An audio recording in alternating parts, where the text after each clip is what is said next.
ফেব্রুয়ারিতে নির্বাচন আমরা দেশবাসী সবাই দেখতে চাই ইনশাআল্লাহ। শুধু আমরা না, সবাইকে নিয়ে আমরা দেখতে চাই। বিএনপি তারাও চূড়ান্ত তালিকা প্রকাশ করেনি। আমি দেখেছি 237টা আসনে তারা তালিকা প্রকাশ করেছেন, আবার প্রশ্নোত্তরে বলেছেন এটি চূড়ান্ত নয়, এর মধ্যেও পরিবর্তন আসতে পারে। আমরা কিন্তু 1 বছর আগেই প্রায় এই তালিকা বিভিন্নভাবে আঞ্চলিকভাবে আমরা এটা জানিয়ে দিয়েছি। চূড়ান্ত তালিকাটা সময় মতো আমরা ইনশাল্লাহ কেন্দ্রের পক্ষ থেকে ঘোষণা করব। তবে যেহেতু আমরা একা ইলেকশন করব না, আরো অনেকে আমরা ধারণ করব, দেশ এবং জাতির স্বার্থে সব দিক বিবেচনা করেই চূড়ান্তভাবে যথাসময় ইনশাল্লাহ আমরা প্রার্থী ঘোষণা করব। আপনারা হয়তো জানেন, গত মাসের 19 তারিখ আমি উমরার উদ্দেশ্যে দেশ থেকে বের হয়েছিলাম। 3 দিনে উমরা সম্পন্ন করার পরে 22 তারিখ সকাল 9টায় আমেরিকার JFK এয়ারপোর্টে আল্লাহর মেহেরবানিতে আমি পৌঁছি এবং সেখানে 8 দিন আমি বিভিন্ন স্তরে সরকারি বেসরকারি গুরুত্বপূর্ণ সংস্থা এবং ব্যক্তিদের সাথে বৈঠকে মিলিত হই। তার পাশাপাশি বিপুল সংখ্যক বাংলাদেশি যুক্তরাষ্ট্রে যারা বসবাস করেন, অল্প সময়ের মধ্যে 4টা শহর আমার পক্ষে যাওয়া সম্ভব হয়েছিল: নিউ ইয়র্ক, বাফেলো, মিশিগান এবং সর্বশেষ ছিল ওয়াশিংটন ডিসি। আমরা বাংলাদেশি প্রবাসী যারা আছেন তাদের সাথেও সেখানে মিলিত হওয়ার সুযোগ পেয়েছি, তাদের কথাগুলোও শোনার সুযোগ হয়েছে এবং বিভিন্ন ব্যাপারে আমরাও তাদেরকে আশ্বস্ত করে এসেছি। বিশেষ করে আমরা গুরুত্বপূর্ণ 2টি কথা, 2টি মেসেজ তাদেরকে দিয়েছি। একটা মেসেজ হচ্ছে, বাংলাদেশ আমাদের সকলের দীর্ঘদিনের বঞ্চনা এবং নিষ্পেষণের পর, ফ্যাসিবাদী শাসনের পর বাংলাদেশ মুক্ত হয়েছে। মুক্তির এই সংগ্রামে দেশবাসীর সাথে প্রবাসী যারা ছিলেন তারা সমানতালে লড়াই করেছেন, তাদের অবদানও বিশেষভাবে উল্লেখযোগ্য। তাদের সেই অবদানের জন্য তাদেরকে আমরা ধন্যবাদ এবং কৃতজ্ঞতা জানিয়েছি। আর আমরা বলেছি, প্রবাসীদের সবচেয়ে বড় অধিকার ভোটের অধিকারটা ছিল না। এবার এ দাবি সবার আগে আমরাই তুলেছিলাম এবং আমরা এই দাবি ছেড়ে দেইনি। আমরা এই দাবি নিয়ে প্রধান উপদেষ্টা, নির্বাচন কমিশন সহ গুরুত্বপূর্ণ সকল জায়গায় প্রবাসীদের হয়ে কথা বলেছি। আমরা সরকার এবং নির্বাচন কমিশনকে ধন্যবাদ জানাই। এই প্রথমবারের মতো ব্যাপক ভিত্তিক বিদেশিদেরকে ভোটার তালিকায় যারা প্রবাসী আমাদের, তাদেরকে সম্পৃক্ত করার তারা উদ্যোগ নিয়েছেন, কিন্তু সেখানে কিছু সমস্যা রয়ে গিয়েছে। অক্টোবরের 30 তারিখ পর্যন্ত সময় বেঁধে দেওয়া হয়েছিল। এই সময়ের ভিতরে যে সফটওয়্যার এখানে ইনস্টল করা হয়েছে এটা ফাংশন করে নাই প্রপারলি, যার কারণে আগ্রহ থাকা সত্ত্বেও, চেষ্টা থাকা সত্ত্বেও অনেকেই কিন্তু ভোটার হতে পারেননি।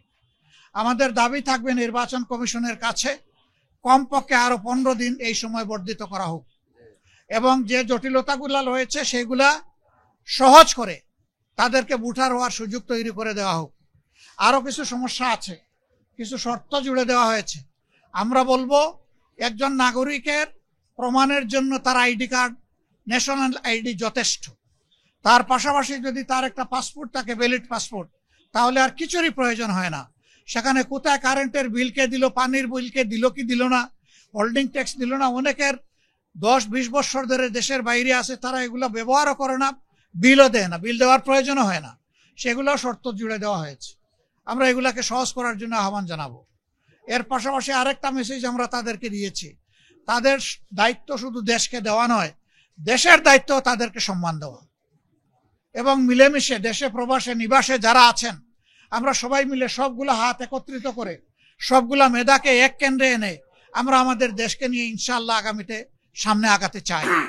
এই জন্য আমরা বলেছি, জাতীয় সংসদ সহ সরকার পরিচালনা এবং দেশ গঠনের সর্বক্ষেত্রে প্রপোর্শনেট হারেই প্রবাসীরা ইনশাআল্লাহ তারা সেখানে অংশগ্রহণ করবেন, তাদের সেই জায়গাটা নিশ্চিত করা হবে ইনশাআল্লাহ। এটা হয়তো সময় লাগবে, এটা আজকেই বললে আজকেই হবে না, কিন্তু এটি আমাদের স্বপ্ন। স্বপ্ন বুনলে একদিন আল্লাহ তাআলা বাস্তবায়ন করবেন ইনশাআল্লাহ। আমরা সেই স্বপ্নের দিকে আগাবো আল্লাহ চাইলে। সম্মানিত সাংবাদিক বন্ধুগণ, এরপরে সর্বশেষ আমি তুরস্কে এসেছিলাম, যুক্তরাজ্য এবং তুরস্ক। সেই তুরস্ক থেকে আজকে এখানে আসলাম। সেখানেও সরকারি বেসরকারি বিভিন্ন পর্যায়ে আমার অত্যন্ত গুরুত্বপূর্ণ মিটিং হয়েছে। আর বাংলাদেশি ডায়াসপোরা আছে যারা, তাদের সাথেও আমার বসা হয়েছে, তাদের কথাও শোনার সুযোগ হয়েছে। আমি আসলে নিজের কোনো প্রয়োজনে দেশ থেকে বের হইনি। আমি বের হয়েছিলাম দেশ এবং জনগণের প্রয়োজনে।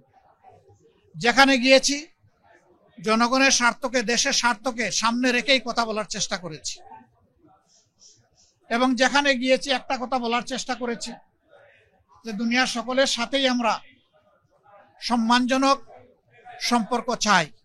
এই সম্পর্কটা হবে মিউচুয়াল রেসপেক্ট এবং ইকুইটির ভিত্তিতে।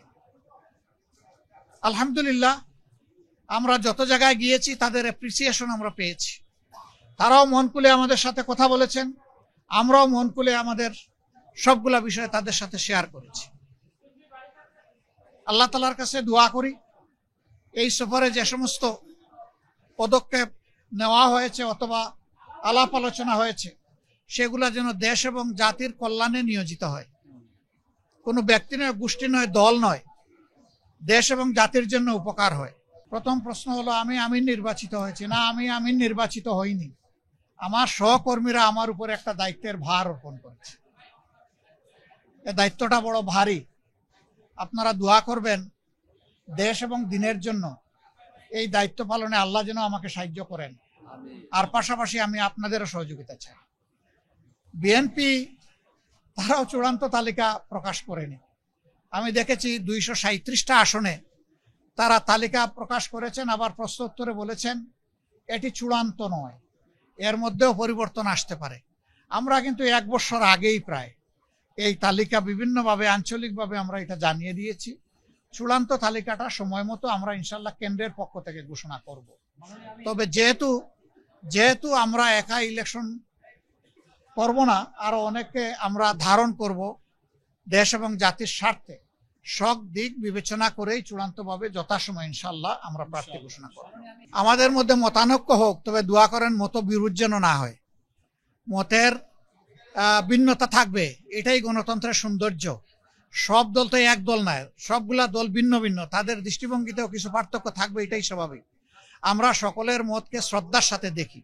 তবে আমরা নিজেরা যে মতটা প্রকাশ করি, আমরা চেষ্টা করি চিন্তা ভাবনা করে জাতির স্বার্থেই সেই মতগুলা প্রকাশ করার।